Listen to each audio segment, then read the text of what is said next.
আমার বাচ্চা নাই পাগল হয়ে যেতাম। আপনার কি মনে হয়? আর রক্ত বিক্রি করে দিবেন আপনি? কি কি বলেন আপনি? আপনার এটা বাচ্চা না? দেখি এদিকে আসো তো আম্মু, দেখি দাঁড়ান, একটু তো আমি ধরতে ভয় পাইতেছি। এই বাচ্চাটা আপনি একটু বুঝিয়েন, এই বাচ্চাটার এর যে খাবার খায়, খাবার খাওয়ার পরে যে জিনিসটা হজম করে, সেটা তো আপনার আমাদের পিছনের যে পথ আছে সেটা দিয়ে বের হওয়ার কথা, কিন্তু সেটা না হয়ে এই খাবারটা এখানে এসে জমা হয়, মানে যেটাকে আমরা পায়খানা বলি না। আচ্ছা একটু দেখেন তো, দেখছেন মানে এখানে এখানে এখানে এটা আসলে ওনার পুরো থলিটা এখানে বের হয়ে যাওয়া।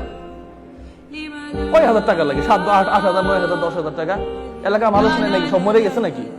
দেখে না আপনি? দেখেন তো বাচ্চাটার চেহারাটা দেখেন তো। হ্যাঁ, আরে ভাই ভিক্ষা করবেন আপনি সন্তান মানুষ করার জন্য? এই বাচ্চা এটা ক্যান্সার হয়ে যাবে। এখানে এখানে পায়খানাগুলো এখানে জমা হয়, এখানে জমা হয়, তাই তো?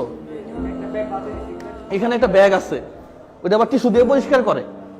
এই যে হাসান ভাই, এখানে এখানে 5,000 টাকা আছে। হ্যাঁ, এই 5,000 টাকা দিয়ে উনি ওই যে ওষুধ এবং টেস্ট যেগুলো আছে, হ্যাঁ, এগুলা করে নিবে। হ্যাঁ, পাশাপাশি 1, 2, 3, 4, 5, হ্যাঁ, এখানে আরো 5,000 টাকা আছে। এই 5,000 টাকা অপারেশনের সময় মনে হয় লাগবে, ডাক্তার বলছিল। হ্যাঁ, তাহলে বাবার মতো বাবা হন। 10,000 টাকা কোনো ঘটনাই না ভাই, আপনি কি বুঝান আমাকে? পাশাপাশি সরকারি ব্যবস্থাপনাগুলো ঠিক করেন। চিকিৎসা হচ্ছে মৌলিক অধিকার। তো আপনি যদি আমার এই চিকিৎসা নিরাপত্তা না দিতে পারেন, তাহলে এই সরকার গঠন করার দরকার কি?